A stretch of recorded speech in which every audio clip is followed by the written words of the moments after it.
Hello, everyone. Welcome to another episode of Season 7 of the D1 Only podcast presented by TAP, Thoughts, Actions, and Progress. My name is Eduardo Villalpando, and I'm your host. And I want to thank our sponsor, TAP, for making this possible. Also, thanks to all the listeners for joining the show. Today, we got ourselves a very special guest, Mike Atkinson. Thank you for being here, man, and welcome to the show. Thank you. Excited to be here. Thank you. Thank you for coming, man. For all of those who don't know him, Mike was an NAIA student athlete at Missouri Valley College, where he graduated in 2006 with a degree in business management. During his collegiate career, he was the all-time leading rebounder history in the school history and men's basketball captain, while after school he became a sports performance and player development coach in the NBA. He also worked 9 years in the NBA G League with the Westchester Knicks and Reno Bighorns prior to joining Chris Brickley in Blackhawks basketball. So just congrats on a great career so far, man. Appreciate you. It's been a blessing to help so many players for sure.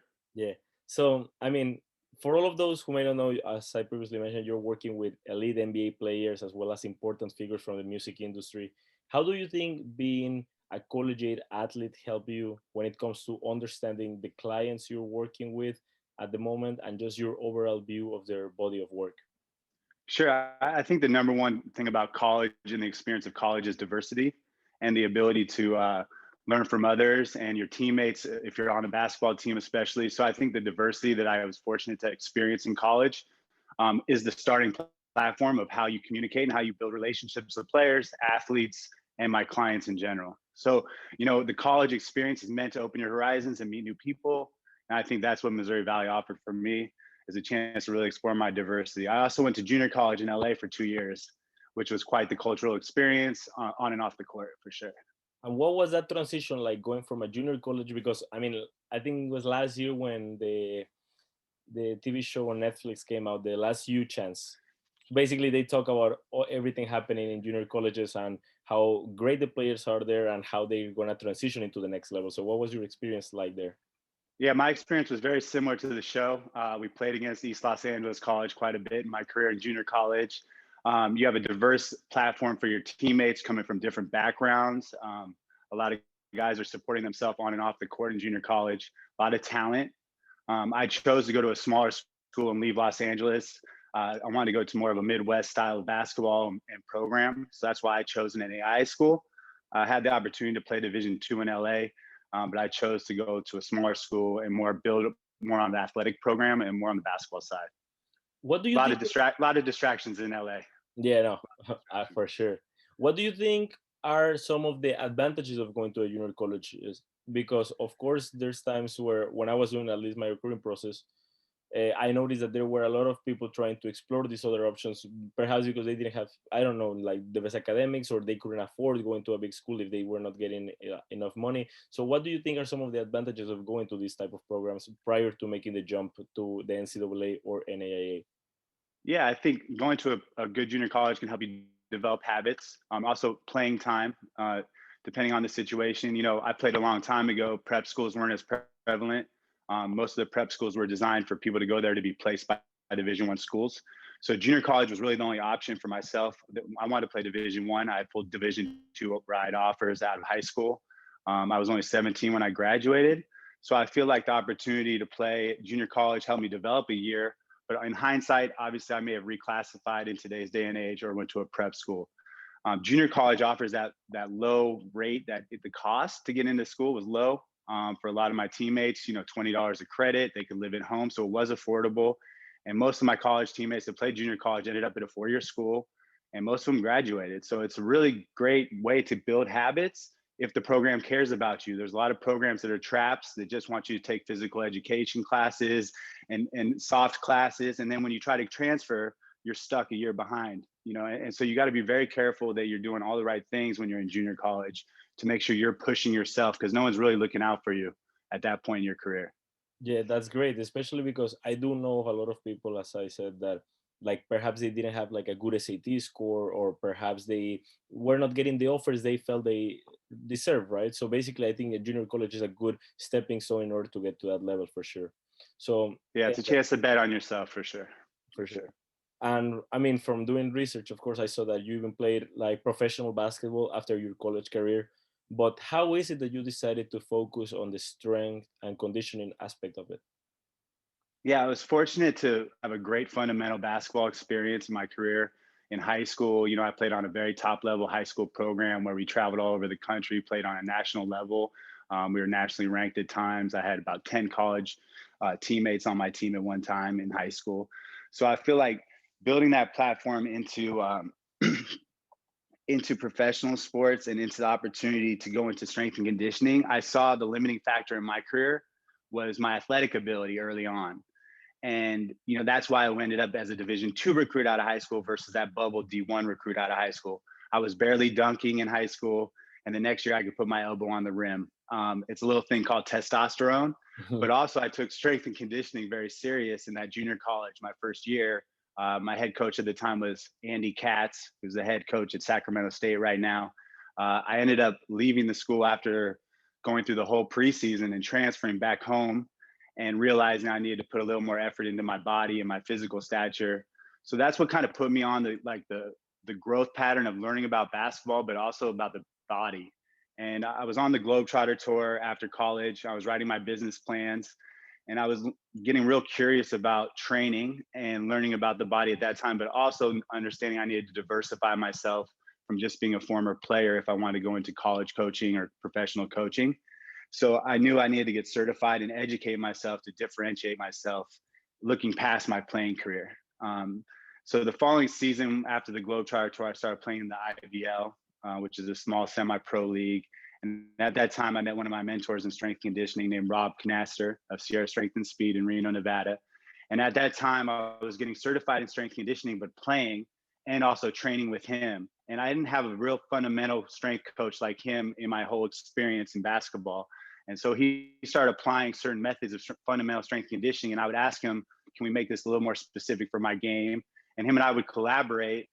And that kind of just took off my whole philosophy into sports specific training. This is over about 12, 13 years ago now.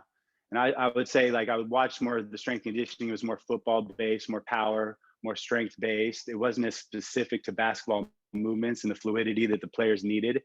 And I started applying my own philosophy and some of the stuff that Rob and I had been working on in my IBL games. And I literally went from playing power forward in college, point forward, to literally back to playing point guard, my original position, my freshman year in high school. And all of that happened due to the process of learning movement and understanding the biomechanics in playing basketball and how specific and how much of an advantage you can get when you learn how to move better on the floor, not just work harder or get lower, as the old school coaches say. There's really techniques to these things. And that really got my mind thinking and made me explore and got my passion going for coaching and seeing a big hole in player development and sports performance for basketball players at that time. And do you think that since you were like, since the early days in high school, you were like very professional about your work in terms of basketball? Like, all right, once I'm done, like I'm a warm up, I'm a play, and once I'm done playing, I'm a stretch, I'm a ice, and things like that. Or is it, or do you think that as you grew older, you started realizing the importance of these things more and more? That's a great question. Honestly, I wish I was exposed to more training like I expose my younger athletes today. I also think there may be too much exposure, too much little gimmicks out there, and too many tools. But back in high school, I will say we didn't recover as well as we could. I don't think our coaches understood nutrition and the value. I did my best to sleep and drink water and stay hydrated, but we played just a lot of basketball. And I think one of the main lessons in that has been my overuse injuries throughout my career that I've had to deal with and process and learn from. I had two major ankle injuries, one my fifth game going into my senior year in college, where I literally won my Midnight Madness dunk contest, and then I couldn't dunk the rest of the season. I played on an ankle swollen for the rest of the year. Nothing too bad to my athletic trainers, that we just didn't provide the rehab that we know today. And so that kind of all those situations really take you into this perspective of how you can train the body and get advantages. And now, working with NBA athletes and high priced multi-million dollar clients, you really have to be specific and know what you're doing. And every little detail matters, whether it's recovery or the load you're putting on them in the weight room or on the volume on the court. Everything matters. So looking back, some of my biggest teachers have been some of my biggest disappointments, my injuries. You learn from your mistakes and you try to learn from others. And that's what I call wisdom. So that's kind of it. I wish I could say I was better. We partied a lot in high school too. But a lot of it's a mentality. And, we were very professional when we stepped on the court as high school players. So, I always say if you're going to do certain choices, and you have to be very professional no matter what decision you are making. And I do give us credit back in high school. We did have a mentality that we all wanted to be Division I basketball players and win state titles and be nationally ranked. So we were very professional when it came to the court. Yeah, it is great to see that a lot, because I mean, there's that doesn't happen quite often. The fact that the high school athletes, normally college student athletes, they tend to balance both well in terms of partying and athletics, kind of. But in high school, you Correct. don't normally see that. Normally, it's either you're on one side or you're on the other side. Like, it's extreme or extreme, right? So it's great that to see that you guys were doing that. And about the injury things and preventing injuries and things like that, I also feel that perhaps 12 or 13 years ago, there was not as much information out there for the athletic trainers or the players to know which are the quickest ways in order to recover and things like that. Do you agree or not really? I agree. I mean, to be honest, when I first started being a personal trainer in Reno, Nevada, I saw a foam roller in the corner. I said, "What is that?" And not saying foam rollers are revolutionary technology, but that just shows you how far we've come and how quickly we've come. Another side note to that moment in time was when I was playing in the IBL, there was NBA players that were playing on the other teams, older NBA players that want to stay in shape, and they were doing similar warm-ups to what I was applying, and dynamic warm-ups. So I knew that I was on the right track, seeing these guys coming from the NBA, doing the dynamic warm-ups, taking care of their bodies. And that was another lesson I learned while I was growing up as a trainer and playing in the IBL. So from the IBL, you transitioned to Athletic Games, and then from Athletic Games, you went to the G League, or how was that transition? Yeah, so most of the time I've been paralleling my career privately and with a team. I've been very fortunate. So while I was in the IBL, I was still at Sierra Strength and Speed, where I built a private practice for over 7 years. 2 points during those 7 years, I was with the Reno Bighorns. My first opportunity was with Eric Musselman and Phil Handy, Aubrey McCrary, and a bunch of great coaches. That team was stacked. Jeremy Lin, Bobby Simmons, and a big multiple guys made NBA. So that was my first exposure to the G League. I was still in Reno, and then the next couple of years, I was doing my private thing, and the Sacramento Kings bought the Reno Bighorns. And this goes out to everybody looking for a job, in the NBA G League, and how to get exposure, things like you're doing yourself. As a blogger at the time, was doing some scouting, and he ended up getting an associate head coach job with the Reno Bighorns, and he recognized my pre-draft work, and they had a head strength coach job open, and they reached out. So you never know how things are going to work out. I was always big on putting my content out there privately and professionally, so the right people would find it. And I got the opportunity when Kings obviously bought the Bighorns to be part of that team, and that was a real stepping stone in my career. Joel Abelson, the head coach, gave me an opportunity, and we went from there. So the G League is a really fun place to learn how to coach, and it was a great opportunity for my first full year experience. The first opportunity with Musselman was a volunteer experience where I got to be in the postseason and do the last 10 games of the season. And it was a really unique opportunity for professional basketball for me. That's awesome. So I mean, Yeah. let's talk about the G League a little bit, because Yeah. personally, this is my first year, as covering the NBA G League as as a media member, and I'm able to see the intensity and hunger these players and coaches have, like the ones who compete in the G League. So you were part of two different organizations. So how was your experience working with this NBA talent, and how did it help you transition into this role that you have now in Black Ops basketball? That's a great question. So the D League, when I started, it was the D League. Yeah. There weren't as many affiliate teams. So most of the teams were owned by private ownership within the cities. The resources were very limited. So you may have, one paid assistant coach, one head coach, and an athletic trainer. There were no full-time strength coaches at the time. The salaries were very low for the players. And each year I've been in the league, it's grown. It's grown a lot since it became the G League. I was actually hired by the Westchester Knicks. So for 7 years, I was the head strength conditioning coach for the G League for the Westchester Knicks. And over that course of time, the level of care has really expanded. I think more full-time strength coaches is pretty much the ideal situation for every G League team. They have a full-time strength coach. I know the Westchester Knicks, we had a full athletic training staff, 2 medical team doctors, and the NBA level of care is what we're expected of. So, the G League is a great stepping stone for all of us. It's very intense. I've seen it grow and expand, and it's exciting because the opportunity gives players and coaches to really build their skill sets and their habits is unique now. It's really unique and needed. Is there such thing as a small market versus big market in the G League, or would you say that's more in the NBA? No, that's very accurate. There's definitely a big, wide range of markets in the G League and how they're ran and the resources given to them. Um, you can tell just by travel and different ways like that how different teams react and how they budget. Certain organizations use their teams differently, and you can tell, and you can see the success of some of the organizations that really tap into their G League and really put the resources behind it. And you also see the success of the individuals, coaches, and players because that's important too. It's a stepping stone for everybody. Yeah, it's like I don't think people understand the importance of the G League. Like just yesterday, I was watching the Clippers game, and I think like Isaiah Hartenstein, who is starting for Yeah. them or playing big minutes, he was like the NBA G League MVP last season or 2 seasons ago. So Yeah. like, it just shows how good the level is in the league and how much of a talent there is as well. Yeah. 50% of the NBA is played in the G League. And I would say now I can't even turn on the TV without seeing G League coaches on the front of the bench or behind the bench. So the impact that that league has made over the 10 years that I've been around it has been huge on the NBA, and it's gonna grow more. Sharif's done a great job for sure.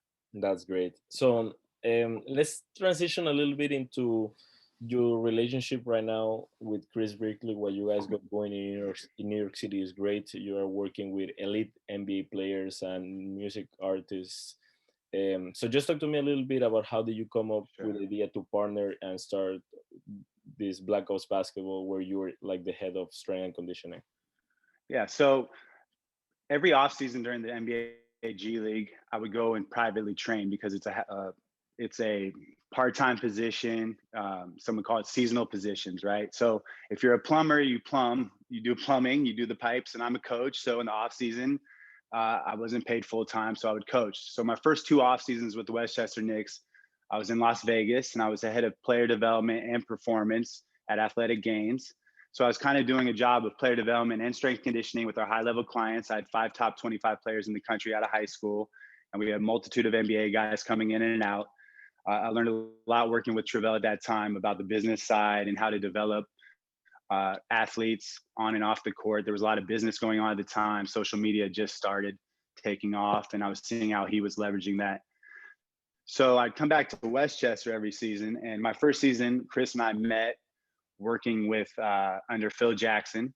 And literally, the first opportunity to meet Chris was rebounding for one of our draft picks. I wanted to watch the draft pick workout, and Chris was running the workout. So I offered to rebound, and just so I could get a personal look at that draft pick. And him and I didn't talk much that first session, but I think there was a mutual respect from the start. And I came back and did as much as I could to help him the next day. And a couple of days later, he gave me some advice on how things were ran around there and how I could do things better. And him and I started building a very professional relationship that became a friendship. And so over the course of the years, we worked with the Knicks organization. I would go back to Las Vegas. And after the third year, I was getting a little frustrated with just coming back and forth from New York to Las Vegas. And Chris was about deciding to take a step away from the Knicks and do his own player development. And I offered, I thought it'd be a great opportunity for me to stay in New York and start something new with Chris. And at that time, it wasn't called Black Ops, which is a story for another day. But that's how we became the training, duo. And I would do most of the performance training, communicating with the teams on rehabs and whatever the players need from a performance standpoint because of my experience in the NBA G League. But also, what makes us a nice complementary team is I have experience working with him inside of an NBA organization. So we do know how to act professional at all times, and that's been one of our keys to our success. And then I'm very familiar with player development. I have a bunch of NBA player development experience in my background. So when Chris is busy with on the road or traveling, I'm here to hold it down on the court as well. And there's no drop off in the level of care that our athletes get on and off the court. So, I try to be the best teammate possible for Black Ops, whatever we need, or wherever I can use my professionalism and my skill sets. So that's how Chris and I started. We're really close. We communicate without communicating. That I think all great teammates can do. And I just try to pick up wherever I can, wherever I need it. So that's Black Ops basketball on the training side. How do you think being a college student athlete help you now at the time of being dealing with all these high tier players or top tier players?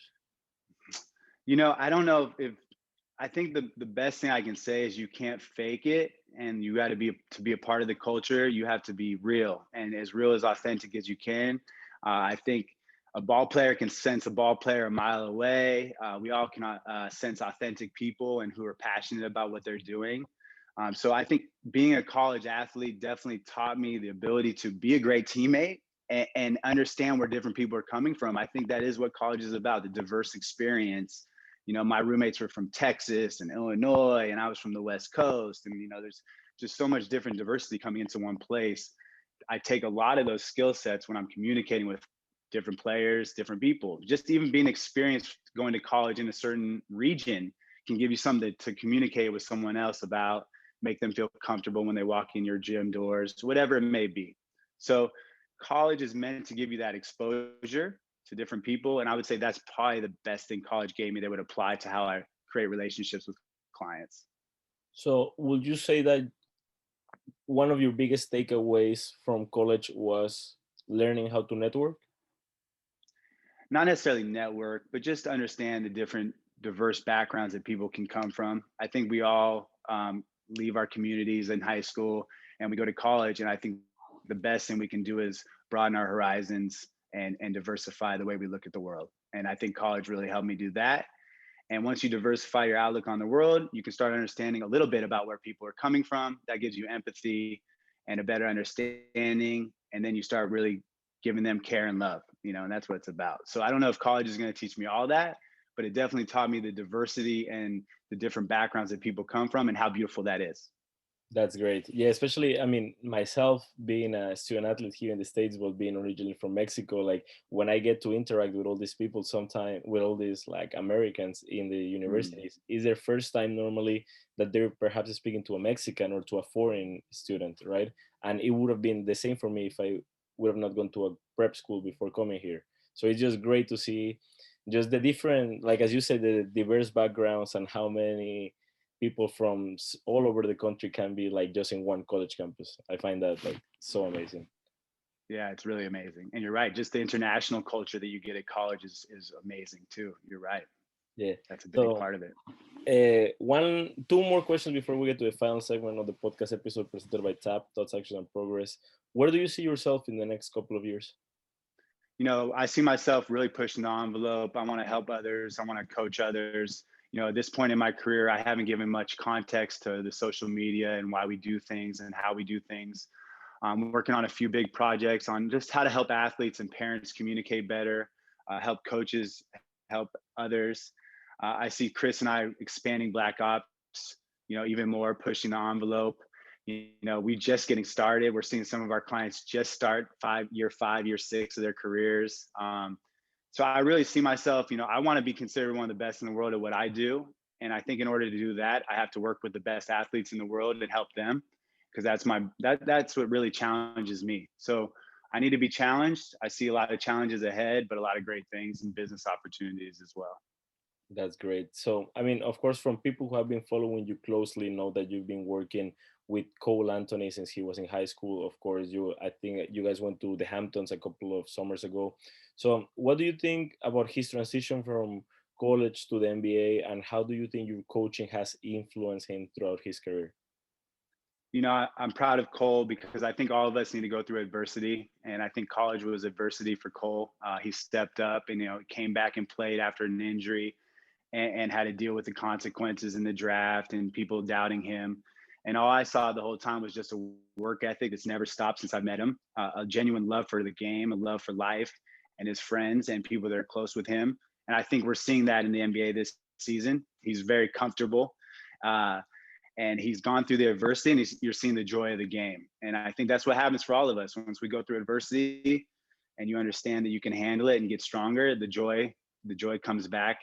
And I don't know if he's going to play with it much more joy than he is now, but I think he is. and I love his interviews. I don't know how much of an influence I've had on him, as far as his interview style, but physically, we always make sure he's prepared. Every off season, we follow the guidelines that the team provides, if that's the case. I know him since he was a junior in high school. We've worked real close. So there are specific things that him and I train on that I'm not going to divulge to the public, but we do things the right way and we have a lot of fun doing it. And I love working with Cole, and I'm not surprised about all his success this season at all. He was really focused this offseason. You could see a next step was coming. And Chris and I have been around a lot of players, and you can really tell, when someone puts in a real prime offseason, that they're going to have a great season coming up. That's great, and I imagine that has to be like so satisfying for you, just in seeing like someone that you've been working out for a long time and you helping his process, and now see this athlete excel in his sport. It has to be like so great for you.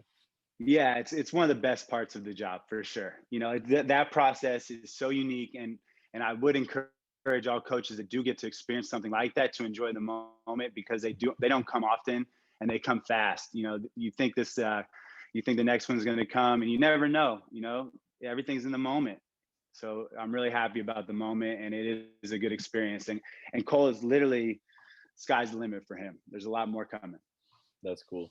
So this is the final segment of the podcast episode presented by TAP. It's called the D15. It's basically just 5 rapid fire questions. You can answer them as fast as you can. Okay? All right, let's do it. Nevada or New York? New York. Athletics or academics? Athletics. Favorite college memory?